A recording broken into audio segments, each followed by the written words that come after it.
Welcome to Borders and Belonging, a podcast that explores regional migration issues in a global context. This series is produced by CERC Migration in collaboration with Lead Podcasting. I'm Maggie Perzyna, a researcher with the Canada Excellence Research Chair in Migration and Integration Program at Toronto Metropolitan University. The Arctic has been home to Indigenous peoples for millennia, and to this day, Inuit and First Nations peoples are the primary stewards of its land.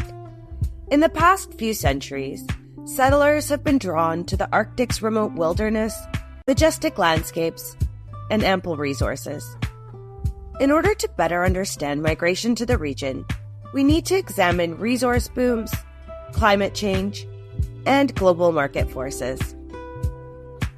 In this episode, we dissect the intricate dance between the global demand for resources and the Arctic's changing climate, where the push and pull of resources, climate, and migration create a complex and ever-evolving tapestry. As we navigate this frontier, we'll look at who calls the Arctic home and those who've been drawn here by the siren call of opportunity and change. In a moment, I'll be joined by two esteemed researchers to learn more about how global markets for resources and climate change shaping migration to the Arctic. But first, we'll hear from someone who recently adopted the Northwest Territories as her new home and who works with fellow immigrants on a daily basis. Her name is Malini Sengupta, and her love for the region is palpable. My house is facing the Great Slave Lake. It has an absolutely breathtaking, landscape. We have rocks which are billion years old. And let's not forget about the Northern Lights. I think we are definitely extremely popular for the mesmerizing Northern Lights.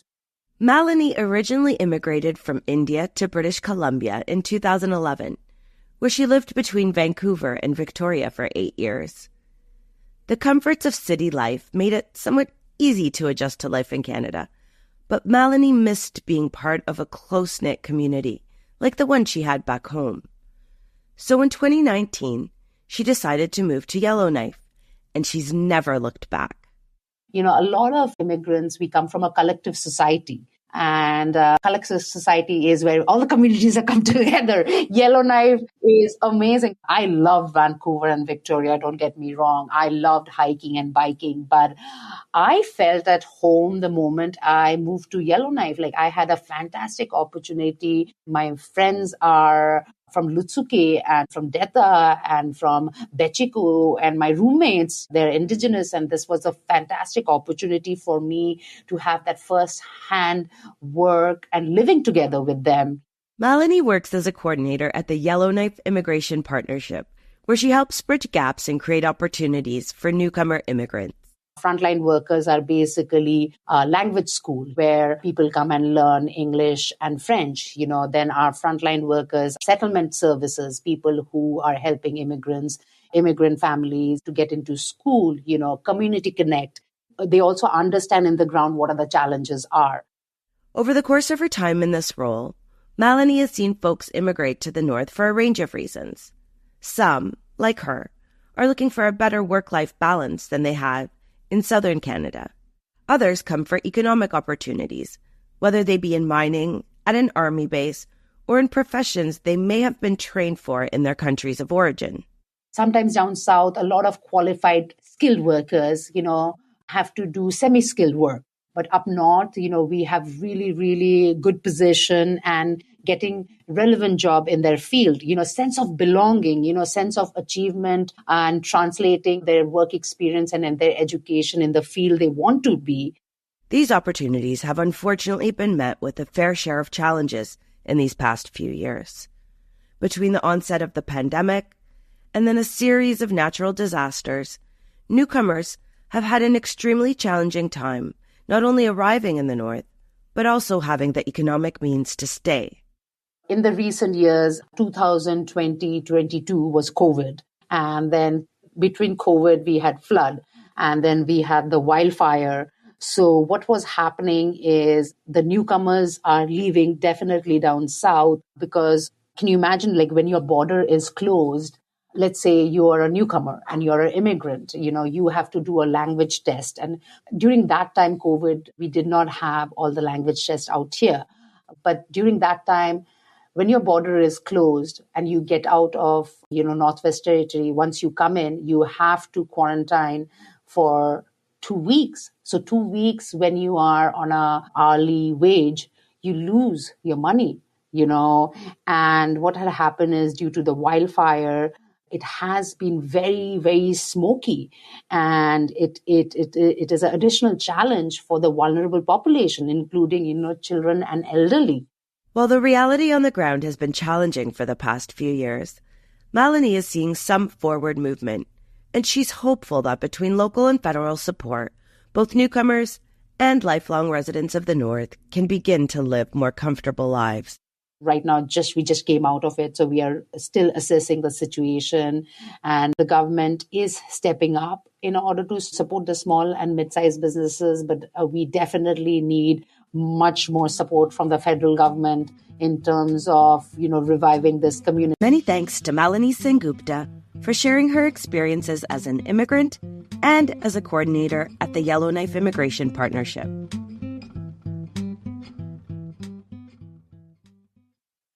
To help broaden our understanding of how migration affects the Arctic, we have Roger Norum and Timothy Heleniak. Roger is a professor of cultural anthropology at the University of Oulu in Finland. Timothy is a senior research fellow at Nordregio, the Nordic Center for Spatial Development in Stockholm, Sweden. Thank you both for joining me. Thank you very much. Thanks so much for the invitation. The Arctic has always been a place of opportunity, so let's start with some history. What has migration traditionally looked like in the Arctic? Timothy, let's start with you. Let me start by saying that the Arctic is a rather vast and diverse region. There's different definitions of the Arctic in natural social sciences, but we typically classify the state of Alaska in the United States, the 3 northern territories of Canada, Yukon, Northwest Territory, and Nunavut, Greenland, Iceland, the Faroe Islands in the North Atlantic, and the northernmost regions of Norway, Sweden, and Finland as being part of the Arctic. Russia is a bit more complex. It includes the northern regions, but also many regions in Siberia that are to the south. So with that background, there is rather a diverse pattern of migration into the Arctic. A lot of people originally went there to make money. If we start with the Alaska and the Canadian Arctic, it was gold, it was mining, drew people there. The Russian Arctic had a little bit different history. I mean, there were certainly people in the Russian Arctic, in Siberia before the Soviet times, but it was certainly when the Soviet Union took over in the early 1920s, they wanted to industrialize quickly, and they did this partly based on the resources of the Arctic. And this was a centrally planned economy. It was not a market economy, and a lot of people were actually either sent to the Russian Arctic or Siberia, originally through the Gulag system and later through different wage incentives that drew people. So it was a place that people could go, or in some cases were forced to go early on. So it is a quite diverse migration history to the Arctic. Just to add to something that Timothy said, I think, when thinking about sort of migration to the Arctic, it's also important to think about mobility more broadly to this part of the world, which, as Tim said, is extremely diverse. And, I'm cautious of sort of essentializing such a sort of huge and diverse part of the world. But if we think back to, even a couple thousand years ago, what did the Arctic mean to people who had never been there, to people who wrote about it, to the ancient Greeks? The people who lived in the Arctic were, they lived in beyond the north wind in this fabulous landscape of sunlight and warmth and eternal spring. Light was sort of cast onto this land of enlightenment that was full of possibility. It was a way of sort of, I suppose, projecting onto this unknown space the kind of means of overcoming the decadence of the modern individual. And so, throughout the age of exploration, the age of discovery, well past the Enlightenment, the region continued to be mythologized as a sort of unknown, inaccessible, forbidden place that, was a boundary that kind of couldn't be crossed. And I think that's important to take into consideration as we think about what's happening to the Arctic today. It's only very recently that the Arctic has really been sort of opened up to the masses due to changes in sort of affordances of transportation costs, people's sort of ability to be more mobile, interest in being more mobile. And these sort of early representations and characterizations of this landscape, while, now many of us have been to the Arctic in person and stepped on Arctic soil or permafrost, and then maybe seen, okay, what is this place actually like? I think we're still influenced by these early representations and characterizations of this place as an other, as a distant, as a somehow very different space. And so the kind of contemporary history, I think, is entangled with these sort of, earlier historical, cultural and ideological representations. And so all of these, the multiple landscapes of the Arctic, its aesthetic landscapes, its political, cultural, economic, scientific landscapes, these are all inexorably intermeshed with one another. And I think that's really important to remember when we talk about what's happening today and what might happen in the future. And Roger, what's drawing people to the Arctic now? I think clearly it's potential for economic riches, certainly in terms of resource extraction, potential new labor markets, but also climate change itself, actually, in a very sort of facile way. The Arctic fox, the polar bear, the whale, charismatic megafauna that live in the Arctic and that people want to see because of, sort of general interest in animals, because the images of these, particularly the polar bear, have been brandished all over the planet for the past, 20, 30 years as the sort of, a key symbol of what humans have done to the planet and the destruction they've had on the environment and sort of non-humans. So kind of environmental change is encouraging interest in the Arctic, certainly among tourists. Environmental change and global warming lead to this idea of last chance tourism, which is the sense that, okay, we need to see this region before we destroy it or before it's destroyed, or we need to see Arctic glaciers, the Arctic ice sheet, before it melts. Of course, the irony or the paradox or the sad part of that story is that, the same tourism that is trying to see all these things before it goes away is also contributing to that very act. Timothy, do you have anything to add? What's drawing people to the Arctic now? Well, many of the same factors that drew them to the Arctic originally. It's a place to make money. Well, oftentimes it's adventure. I mean, the Arctic is still considered a rather exotic place, and people sometimes go there for a period of time or a career just because it's so different from the southern regions of the Arctic countries. The Arctic Circle crosses many borders, touching North America, Europe, and Russia. Each of these areas has its own environmental protection and resource management policies in the Arctic. How do these policies affect migration dynamics in each region? Timothy, can you give us an idea of the policy landscape in North America and Russia? I can try. Big question. Yeah, I mean, it's often been repeated point that the Arctic is warming faster than the rest of the planet. And as I said, the Arctic is a quite diverse place. The impacts of climate change, resource management are quite different among the regions of the Arctic. Among the impacts that we've identified, certainly there's the thawing of permafrost, which will affect buildings built on permafrost. There's quite a few of those across different parts of the Arctic. The loss of sea ice will impact coastal communities such as settlements in the barrier islands of Alaska. Shishmaref has been this kind of poster child of global warming and the need for that to move. Other places, increased wildfires will impact on populations. I was in Yellowknife in the Northwest Territories of Canada this summer. In June, one day the smoke from the nearby wildfires was so bad that I had to wear my COVID mask that I had kept in my pocket for a couple of years.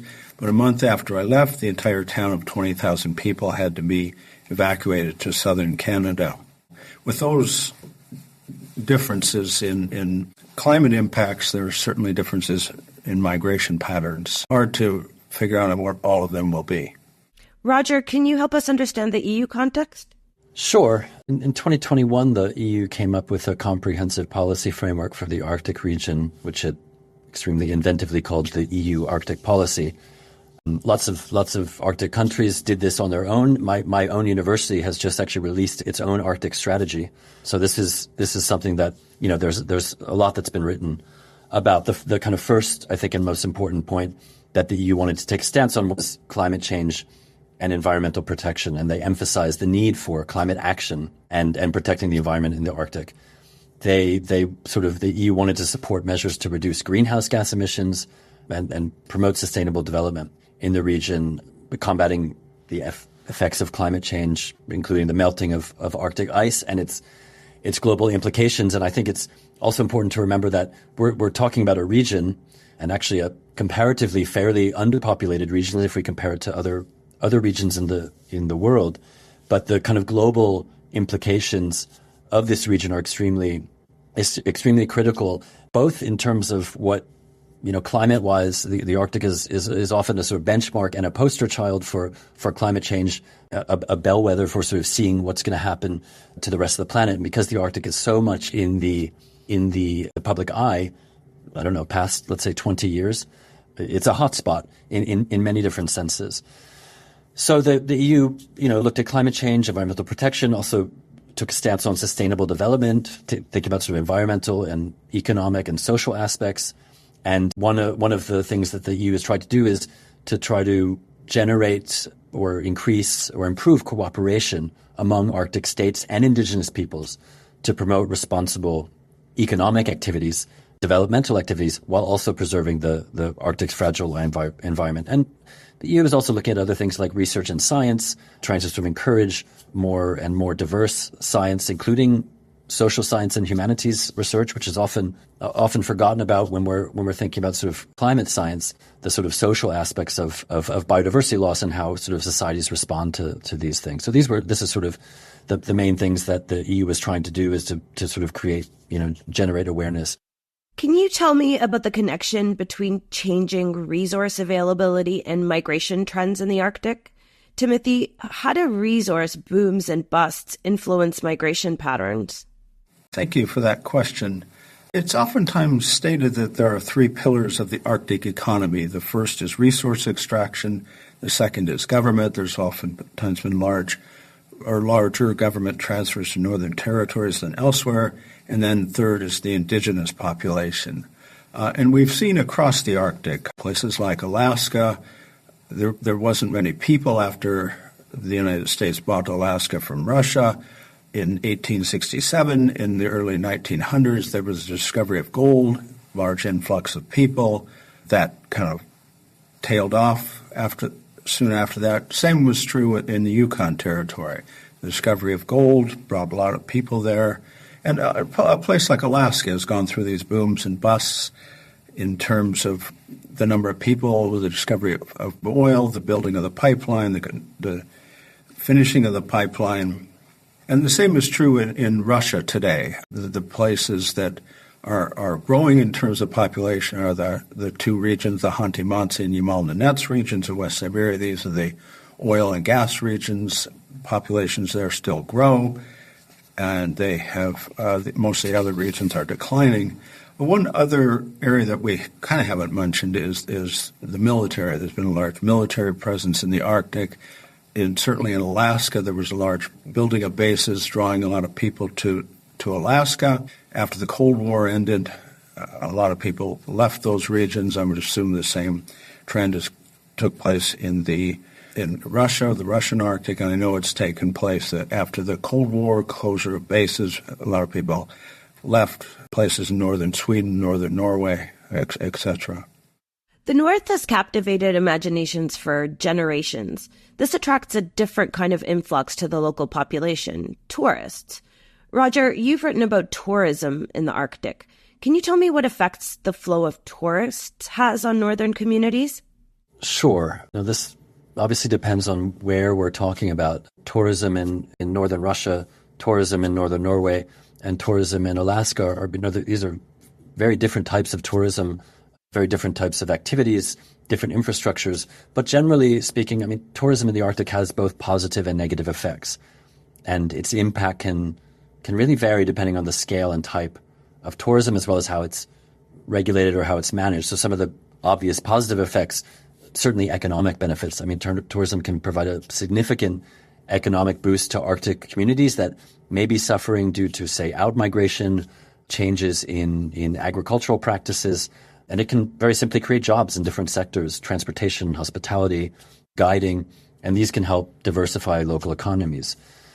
Also, cultural exchange, in theory at least, tourism can kind of facilitate cultural exchange between Arctic communities and visitors. So tourists would have the opportunity to learn about indigenous cultures or traditions, lifestyles, potentially promoting understanding and appreciation. And there's obviously flow in the other direction of kind of cultural communication and different ways of learning about other people on the planet. Conservation awareness is another obvious benefit. Tourism can very clearly raise awareness about the Arctic's unique or certainly very different environment and the importance of its conservation. But there's negative effects as well. The clear one, the most obvious one, is environmental impact and the adverse environmental effects that tourism can have on fragile Arctic ecosystems, often that, experience actually fairly little human activity or human action. One problem with tourism, the sort of boom of tourism in the Arctic in recent years, has just been sheer numbers. If you think about, say, the archipelago of Svalbard in northern Norway, the actual population of Svalbard sort of year-round is about 2,500 people, 2,500 to 3,000 people. When a cruise ship comes in, that cruise ship could bring 3,000 people in a single day. And, these lands, this permafrost is simply not necessarily set up to kind of manage that kind of traffic. And with that comes vehicle use, off-road vehicle use, waste disposal, which can lead to pollution and habitat disruption. So there are lots of negative effects. It accelerates climate change, overcrowding, strain on the infrastructure, cultural disruption. Indigenous cultures, traditional ways of life can be, disrupted, potentially negatively affected by rapid or unregulated tourism growth. Timothy, are there any unique cultural considerations associated with migration in the Arctic, given the diverse mix of indigenous and non-indigenous populations in the region? Yes, certainly there are. Let me start by saying that when we look at the Arctic, there's this important distinction between Arctic indigenous populations and others, outsiders, however you define that. I won't go into details, but how the Arctic classify people and whether they have a concept of indigenous peoples differs quite a bit. I can refer you to a book chapter that I wrote. But in a lot of these Arctic places, the indigenous population, however defined, and the outsider population live in quite different places. A good example is that of Alaska. Most of the outsider populations live in Fairbanks and Anchorage and Juneau, whereas the native population, the Alaska native population, lives in many of the smaller settlements in western northern Alaska. And the same is true if you go into Russia. A lot of the smaller settlements of those that are the homelands of these, what they call a small numbered peoples, they live in these smaller settlements, where the outsider, the Russian, the Slavic populations that move to these places live in the larger cities. So there's that difference. And then there's certainly a difference in terms of fertility patterns, mortality patterns, migration patterns. Most indigenous peoples, this is their homeland that they live in, whereas many of the outsider populations, they came from, I'll give the example of Russia. These people migrated during the Soviet period from central Russia to the Arctic. It wasn't for them a home. So when the Soviet Union broke up, the system collapsed, they left. A common question I encounter when I travel to the Arctic and meet people is, I ask them, where are you from? The assumption is you're not from the Arctic, you're an outsider. It's a rather broad brush, but typically that is the pattern that we see to large outsider populations with ties elsewhere. And the assumption is you work there for a period of time, a career, and then you retire to the central parts of the Arctic states. What are the implications of migration for the sustainability and well-being of Arctic communities? Roger? I think the increase in migration to and in the Arctic poses a couple of significant challenges for the region, for its communities, and now also for the broader international community. One of the main ones, certainly if you live in the Arctic, I live just below the Arctic Circle, so technically not in the Arctic, although in the winter it certainly feels, with 20 degrees below centigrade temperatures, feels very Arctic-y. One of the main challenges is infrastructure and services. Many Arctic communities are small, they're remote, they're often seen to be very peripheral, which can affect what kind of resources they're given by the state. And they have limited infrastructure and limited essential services like education, housing, or healthcare. And a sudden influx of migrants can really put a strain on these resources, leading to overcrowding, potential tensions, increased demand on local and national governments. But there's also potential cultural and social impacts. New groups of people coming in from the outside, particularly if they're from a different country or different ethnic group or speak different languages. This, if the numbers are high enough, this sort of arrival can disrupt social fabric of again quite small communities, indigenous local communities that maybe have actually lived quite well on their own with sort of indigenous members and local members for a very long time. But sort of a rapid change in the sort of demographic makeup of a community can lead to cultural clashes, obvious language barriers, but also differences in lifestyles or in assumptions or expectations can lead to tensions and conflicts. And then a lot of the challenges that go along with tourism, environmental impacts. So again, when you have large numbers of people moving in, this can potentially harm wildlife and habitats, as well as there's the risk of pollution from increased presence. There's security and geopolitical challenges, as we've often seen, or as we've seen a number of times in the past 5 or 6 years ago, with sort of different states kind of literally planting flags on the bottom of the Arctic Ocean floor to sort of stake their claim on so what land or what oil field or sort of gas shale field might come up. Yeah, these are some of the kind of main concerns, I think. How are infrastructure and services being affected by shifts in population? Timothy? Yeah, just to kind of add on to what Roger has mentioned before. Yeah, I mean, infrastructure, when you build an airport to a place, that's going to bring a lot more people. I'm involved in a project called InfraNorth, Transport Infrastructures and Sustainable Northern Communities. And what we're looking at is what is the role of transport infrastructure in sustaining some of these communities. A good example is work I've been doing in the Faroe Islands. The Faroes were in the process of building this rather extensive system of bridges, tunnels, including some subsea tunnels. And this is linking the population of the different islands together, but it also has the negative effect of bringing more and more tourists to the Faroes. I mean, this is a good way to grow the economy a bit, but there's a limit to how many you can bring in. And Roger mentioned this before. Iceland is one of these places that's on the verge of becoming over-touristed. I mean, the population is 350,000, but there's 5 or 6 times that number of tourists that come every year. Some of the airports in Greenland, I know, are being extended, so people are going to be able to fly directly from different places in North America to Greenland, and as Roger said earlier, to see maybe the last ice sheet melt before it's gone. So there's both positive and negative impacts of this infrastructure development. Maybe just to add on something that Tim said, I think Iceland is a really good example. Often in these communities, in these countries, the thought surrounding tourism has been that numbers are good. We need numbers. We need bums on seats. But it's often quite rare, actually, for planners and community members and anyone else, for that matter, like the tourism scholars, to sit down together and really think sustainably about, how do we want this thing to develop and under what conditions and what might things look like in a few years. There's this great article from 2015 by an Icelandic tourism scholar, Gunnar Thor Johansen. The article was called A Fish Called Tourism. And he, in 2015, forecasted the dangers of thinking about tourism as just another business opportunity.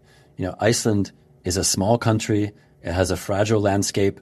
But at that time, Iceland was in the wake of an economic crisis. There was a really euphoric, sense about what tourism could do to Iceland. In Iceland, tourism was slowly adopted in the late 90s as a solution to agricultural change. And farmers were actually offered subsidies by the state to move from herding sheep to herding tourists. And much like Greenland, tourism in Iceland seemed to offer this beam of hope since the economy was in crisis. And over the past 8 years, I don't know if any of you have been to Reykjavik lately. I was there a couple of weeks ago. Walking through downtown Reykjavik, I think you'd be really hard-pressed, and I think a lot of Icelanders would agree with me, to actually find anyone who's actually Icelandic on the main street of Laugavegur. And, this is creating huge debates in the country, huge problems. Of course, it's brought a lot of economic development. It's brought a lot of wealth, not always in a sort of equitable or just manner. As with many tourism enterprises, it's often a few sort of owners who tend to sort of monopolize, different industries in tourism. But I think Iceland is a good example of how Arctic communities have sought to sort of approach tourism, what they've experienced, and might be a good model to look at for cautioning, what could very easily happen when you have large numbers of people moving into a very small community and potentially staying. At the moment, it doesn't look like Iceland runs any risk of losing interest among the global population of tourists eager to find, that Shangri-La in the north. How are Arctic communities and governments adapting to the challenges posed by increased migration, particularly in the context of resource development and changing climate conditions? Timothy? Yeah, let me give one example. I'm doing some work in northern Sweden, in Norrbotten.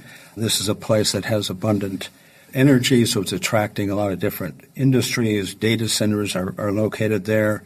There's a cool climate, rather resilient energy grid, stable political system. So in order to achieve this green transition, in addition to large investment, they want to attract an additional 100,000 people to the region over the next 15 or so years.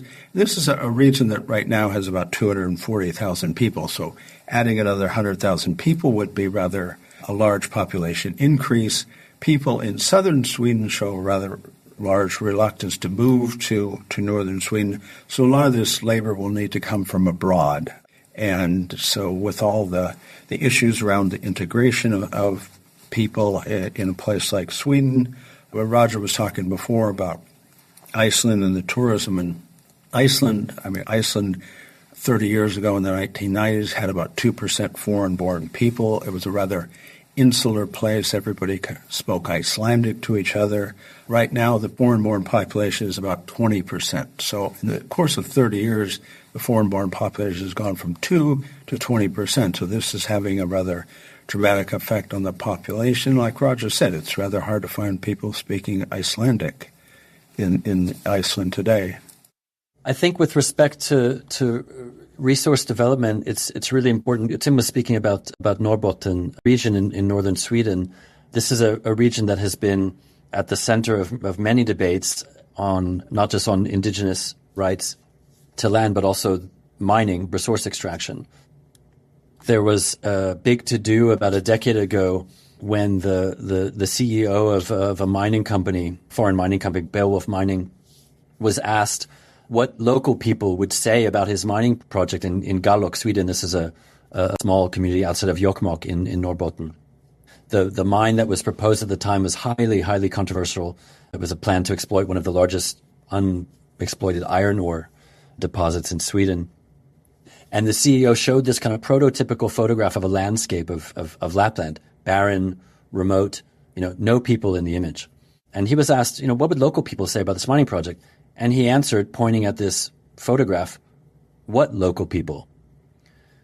So there is still a sense, again, going back to some of the early understandings or misunderstandings or representations or misrepresentations of the Arctic as this remote, barren, silent landscape where there are no people, or where there were thought to be no people. There's still the sense that, the people that are there don't matter. Certainly not to big mining companies that have the huge potential for, massive extraction of resources and lining of pockets. These senses that the Arctic is a landscape that's there for the taking, as it has been, think in the European or the Western colonial imaginary for, a couple of millennia. I think those still persist. And I think when you're talking about resources and what resources can do and how they can be managed, I think it's really important to not sort of ignore these ideas of what this landscape has meant and what it's still often thought to represent and be able to do. Tim, you've written about the future of Arctic populations. Looking forward, how do you see the relationship between global resource markets, climate change, and migration continuing to evolve in the Arctic? Yes, I have written several articles about the future of Arctic populations, looking at population projections done by the National Statistical Office in the Arctic countries, The world has just passed 8 billion people, and somewhere around the middle of the century, we expect the global population to peak at about 10 billion. The Arctic, as defined in the Arctic Human Development Report, is not expected to change a whole lot. It's about 4 million now. There will be increases in Alaska, the Canadian Arctic, other places, probably decreases in the Russian Arctic. But the access to resources, with climate change, there may be increased access. Some places easier to build roads, ports become more accessible for a longer portion of the year. So what we may see, unfortunately, is this kind of vicious cycle of using resources in the Arctic, which fuels climate change. And if climate change allows the more resources to be exploited, it will just kind of continue or accelerate this cycle of global warming. Roger, what do you see in the future? I would like to be positive about the future of the Arctic. I'm generally a positive person, or I see myself as one. It's not always easy to be positive when thinking about what the future holds for the Arctic. At the moment, the Arctic is warming at a rate approximately twice as fast as the global average, and that trend is slated to continue, which is only going to lead to more thawing permafrost, rising temperatures, reductions in sea ice. And these changes are going to have far-reaching consequences, not just for the region's ecosystems, sea levels, and weather patterns, but for the rest of the planet. Resource development is another real concern. The Arctic is still, despite lots of extraction that's gone on so far, still really rich in natural resources, oil, gas, minerals, also fish. And as the global demand continues for these resources, the Arctic is a very easy go-to place for a number of different reasons for increased exploration and exploitation. Shipping routes is another problem. The reduction in sea ice that's been going on over the past decades has opened up new shipping routes, the Northern Sea Route, the Northwest Passage, for example. And these routes offer faster, more cost-effective transportation between Europe and Asia, which can potentially lead to more regular commercial shipping in the Arctic. There's other concerns as well, geopolitical competition, certainly. You know, the Arctic is a kind of growing geopolitical hot potato among both Arctic and non-Arctic states. And that is because of the reasons I just mentioned: access to resources, shipping routes, strategic interests, conservation and biodiversity is another huge concern.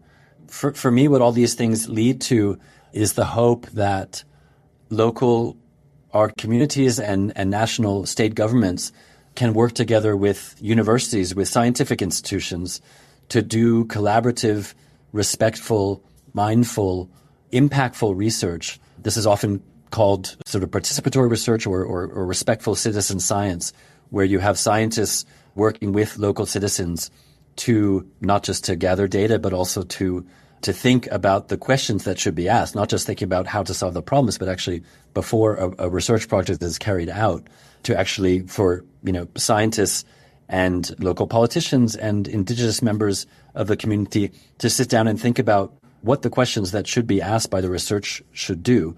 And I think one way to address all of these problems of, resource development, shipping routes, accelerated climate change, is to look at this region and work with this region and work together as a community that sort of straddles different demographic groups and different interests, different ways of understanding the landscape or human-animal interactions, or seeing the future in a way that is sort of respectful of many different groups. I think this is one really useful thing that's come out of all the concern about the Arctic over the past decades and all of the research that's been done on it, is that it's become really clear that to do impactful work on this region, we have to work together and we have to think together and not work in isolation, as has often been the case for many academic disciplines over the past centuries.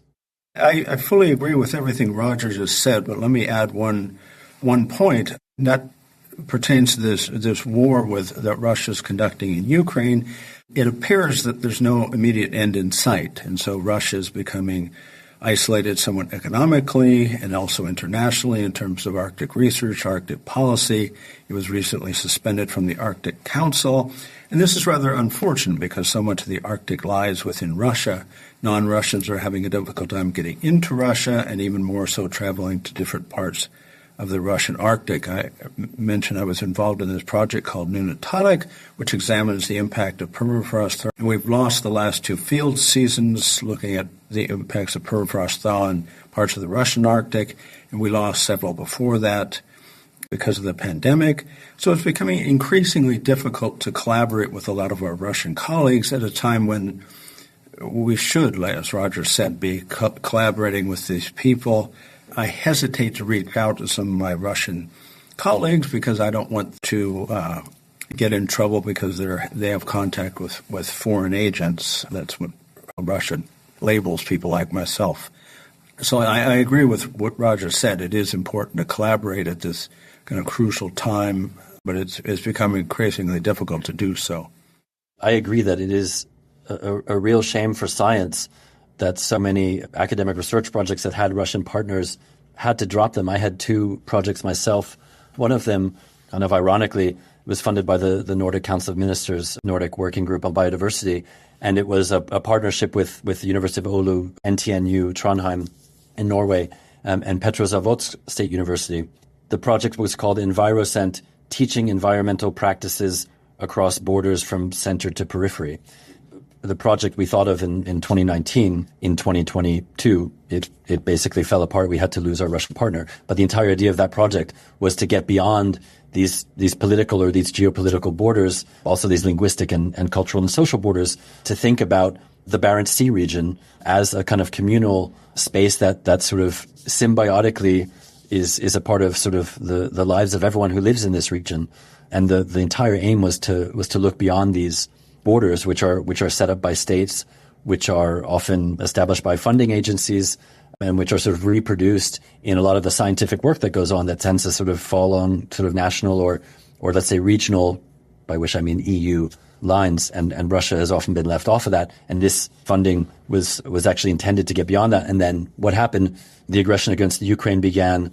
European scientists, researchers were instructed to officially drop all ties with their Russian partners, basically change their projects. It adversely affected many scientific projects, and it is a real shame. And I hope that there will be a future where scientists, where educators can, science is never apolitical, but where we can think beyond sort of geopolitical boundaries and borders that are set up that are only going to adversely affect the natural environment, the natural social environment of regions, in particular one like the Arctic, which is as fragile as they come. Thanks to Roger Norum and Timothy Heleniak for joining me today. And thank you for listening. This is a CERC Migration podcast produced in collaboration with Lead Podcasting. If you enjoyed the episode, subscribe to Borders and Belonging on Apple, Spotify, or wherever you get your podcasts. For more information on migration in the Arctic, please visit the show notes. I'm Maggie Perzyna. Thanks for listening.